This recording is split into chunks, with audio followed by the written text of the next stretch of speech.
के कुछ नहीं बचा। आज सरदारी निज़ाम का खात्मा मुझे नज़र आ चुका है। इंशाल्लाह मैं समझती हूँ कि वो दिन दूर नहीं है जब ये जेल के सलाखों के पीछे होंगे।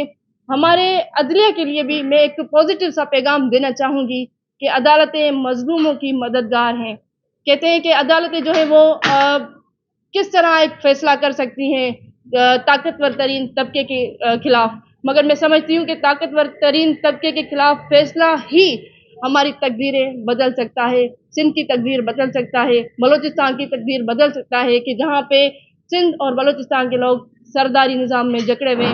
इंशाल्लाह ये जिदोजहद जारी और सारी रहेगी जब तक इस निज़ाम का खात्मा नहीं होता।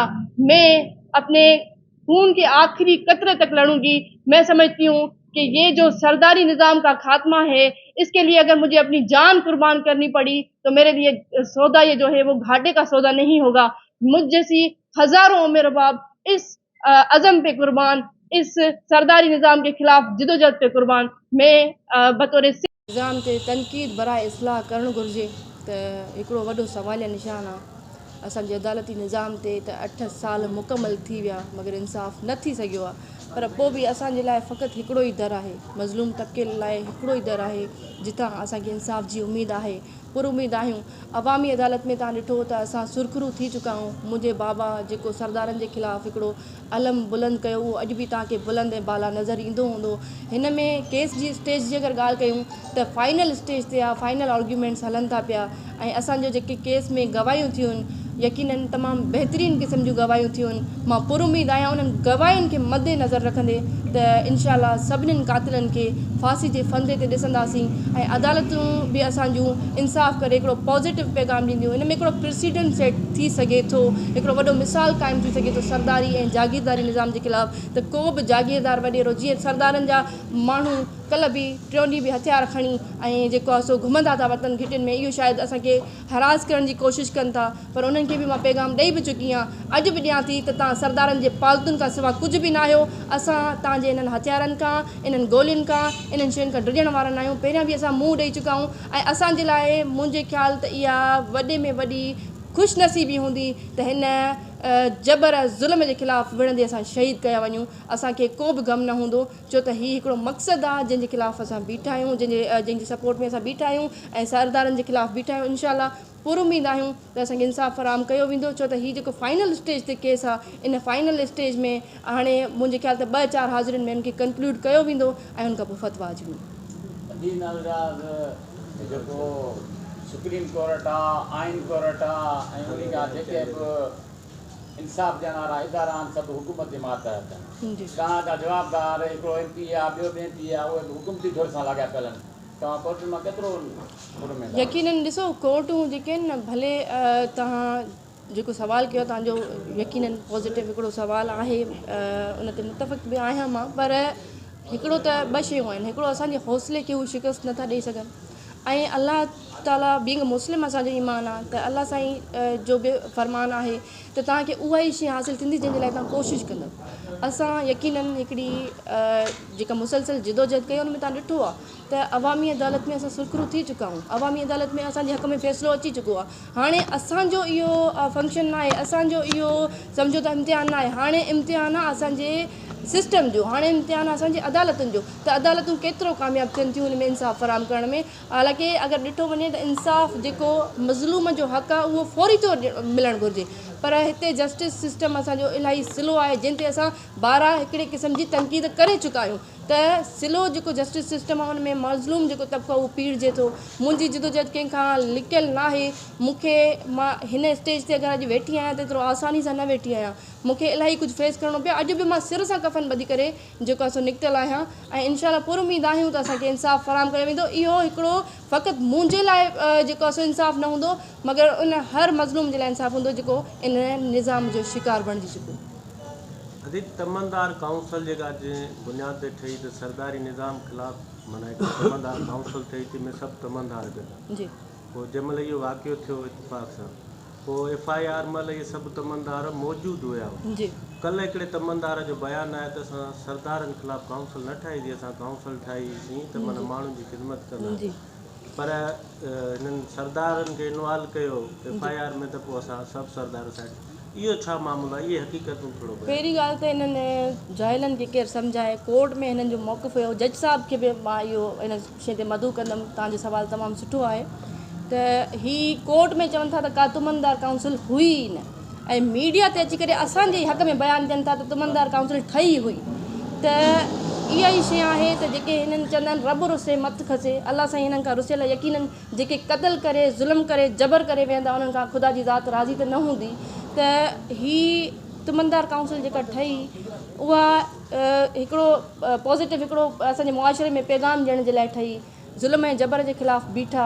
मुंहिंजे वालिद साहिबु ॾाॾे ऐं चाचे जो क़तल इन जे करे जो ही तुमनदार उन खां बाद में असां सां गॾु रहिया, पर उन्हनि खे जेको आहे सो ऑफर्स आहियूं सरदारनि जी तरफ़ खां, हर कोई बि एतिरे ज़मीर वारो न हूंदो आहे, एतिरे गैरत वारो न हूंदो आहे, एतिरी जुरत वारो न हूंदो आहे। हिननि कसम क़ुर खणी मुंहिंजे बाबा सां गॾु बीठा त असां सरदारनि जे खिलाफ़ उन जा हिकिड़ा वीडियो पैगाम बि मुंहिंजे बाबा जा रिकॉर्डेड आहिनि, जंहिंमें बाबा चवनि था त तव्हां होशियारु थिजो, तव्हां सरदारनि जे ख़िलाफ़ु मूंसां जो अगरि बीठा आहियो त तव्हां बीठा रहंदव त उहे मुंहिंजे बाबा खां वरजा इहो सवाल था कनि त तव्हां त न हलिया वेंदव, त अॼु उन्हनि जे ई मुंहं ते इहो तमाचो आहे सरदारनि वॾेरनि भोतारनि ऐं तुमनदारनि जे ते जेके हिन जिदोजहद में असांजे वालिद जो असांजो साथ छॾे भॼी विया। यकीननि कोर्ट में असां गवाहियूं तमामु सुठे तरीक़े सां ॾेई चुका आहियूं, हिननि जूं पंहिंजूं गवाहियूं प्रॉपर थियूं ई न आहिनि। सरदार तव्हां ॾिसो त प्ली ऑफ एलिबाई जॾहिं बुरहान चांडियो वरिती आहे उन इहो मौक़िफ़ अख़्तियार कयो त मां जलसे में हुयुमि, बुरहान बिलावल जो जलसो हुयो उन जलसे में हुयुमि, त अॼु अची करे कोर्ट में उन जा पंहिंजा गवाह चवनि था त को जलसो ई न हुयो,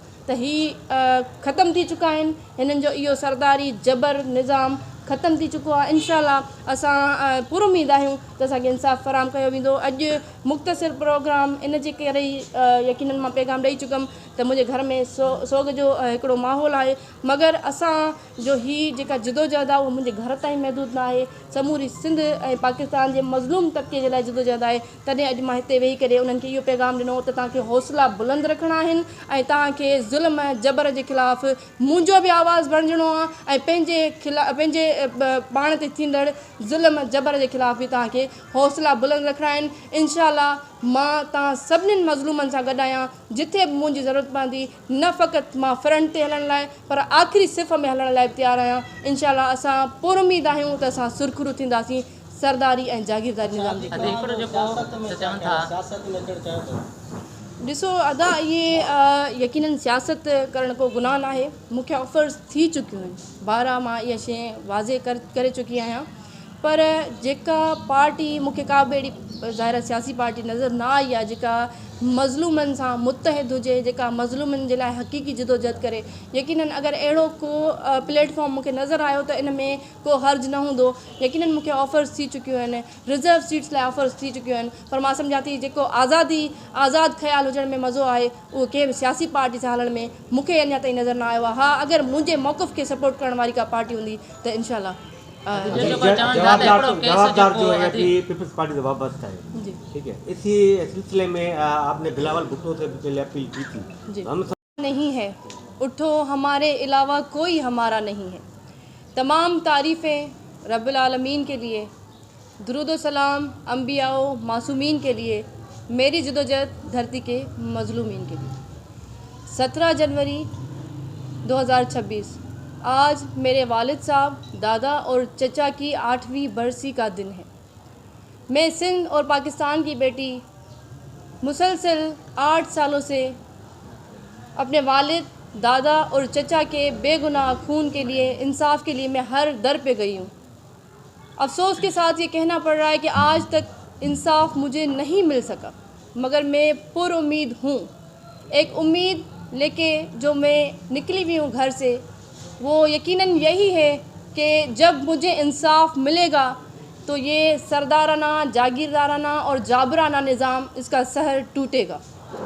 मैं जो जिदोजहद कर रही हूँ, आज मैंने ये जो दिया जलाया है फ़कत एक पैगाम देने के लिए।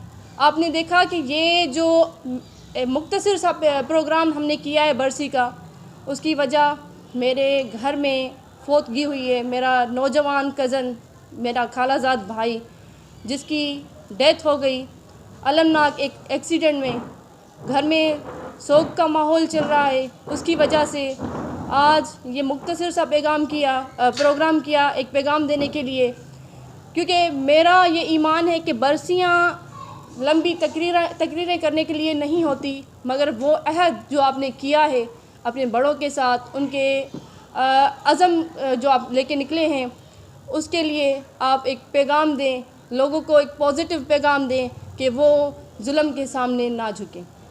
میرا ایک ہی پیغام ہے ان مظلوموں کے لیے کہ یہ جو دیا میں نے جلایا ہے، یہ نوجوان آج مایوس کن حالات سے گزر رہے ہیں، اس کی وجہ ہمارے ملک میں جو انصاف میں تاخیر ہے، یا یہ جو نظام ہے وہ طاقتور کو سپورٹ کر رہا ہے، یہ تاثر ہے۔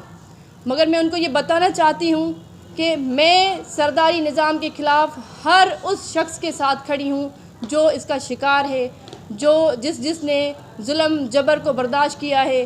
سردار وڈیرے یہ نہ سوچیں کہ وہ لوگوں پہ ایسے ہی ظلم کر کے بچ کے نکل جائیں گے۔ میں بطور سندھ اور پاکستان کی بیٹی ہر مظلوم کے ساتھ کھڑی ہوں۔ پہلے فقط رباب اس چیز کو ریزسٹ کر رہی تھی، اس کے خلاف کھڑی تھی، مگر آج یہ کالا کوٹ بھی ریزسٹ کرے گا۔ آج انصاف کی جنگ لڑتے ہوئے میں خود وکیل بن چکی ہوں، میں خود اس نظام کی شکار ہوں۔ پورے پاکستان کے لوگ یہ جانتے ہیں کہ میرے ساتھ جو یہ ایک حادثہ ہوا، المناک واقعہ ہوا، میرے والد، دادا اور چچا کو بے دردی سے قتل کیا گیا، مگر آج بھی ہم آواز بلند کر کے کھڑے ہوئے۔ آج تک ہمارے حوصلوں نے جو ہے کوئی شکست نہیں کھائی۔ ہم ڈرنے والے نہیں ہیں، جھکنے والے نہیں ہیں، انشاءاللہ بکنے والے نہیں ہیں۔ آخری دم تک یہ جدوجہد جاری رہے گی۔ میرے والد کا جو علم بغاوت تھا وہ بلند ہے اور انشاءاللہ بلند رہے گا۔ ایک ہی پیغام ان وڈیروں، جاگیرداروں، سرداروں کے لیے جو سمجھتے ہیں کہ وہ وقت کے خدا ہیں، وہ کچھ بھی نہیں ہیں۔ آج ہم ان کو یہ علل اعلان پیغام دیتے ہیں، میرے گھر کا بچہ ان کو پیغام دیتا ہے۔ میرے خیال سے یہ ان کے منہ پر ایک تماچا ہے کہ ایک 6 سالہ بچہ ان کو ہاتھ بلند کر کے بول رہا ہے کہ سرداری نظام کو ہم نہیں مانتے۔ میں سمجھتی ہوں ان کا سرداری نظام جو ہے وہ سوائے داغ کے، سوائے لعنت کے کچھ نہیں بچا۔ آج سرداری نظام کا خاتمہ مجھے نظر آ چکا ہے۔ انشاءاللہ میں سمجھتی ہوں کہ وہ دن دور نہیں ہے جب یہ جیل کے سلاخوں کے پیچھے ہوں گے۔ ہمارے عدلیہ کے لیے بھی میں ایک پازیٹیو سا پیغام دینا چاہوں گی کہ عدالتیں مظلوموں کی مددگار ہیں۔ کہتے ہیں کہ عدالتیں جو ہے وہ کس طرح ایک فیصلہ کر سکتی ہیں طاقتور ترین طبقے کے خلاف، مگر میں سمجھتی ہوں کہ طاقتور ترین طبقے کے خلاف فیصلہ ہی ہماری تقدیریں بدل سکتا ہے، سندھ کی تقدیر بدل سکتا ہے، بلوچستان کی تقدیر بدل سکتا ہے، کہ جہاں پہ سندھ اور بلوچستان کے لوگ سرداری نظام میں جکڑے ہوئے۔ انشاءاللہ یہ جدوجہد جاری و ساری رہے گی جب تک اس نظام کا خاتمہ نہیں ہوتا۔ میں اپنے خون کے آخری قطرے تک لڑوں گی۔ میں سمجھتی ہوں کہ یہ جو سرداری نظام کا خاتمہ ہے، اس کے لیے اگر مجھے اپنی جان قربان کرنی پڑی تو میرے لیے سودا یہ جو ہے وہ گھاٹے کا سودا نہیں ہوگا۔ مجھ جیسی ہزاروں رباب اس عزم پہ قربان، اس سرداری نظام کے خلاف جدوجہد پہ قربان۔ میں بطور سندھ اور پاکستان کی بیٹی آخر میں بھی یہی الفاظ کہوں گی کہ میں انشاءاللہ آخری دم تک لڑوں۔ بہت شکریہ۔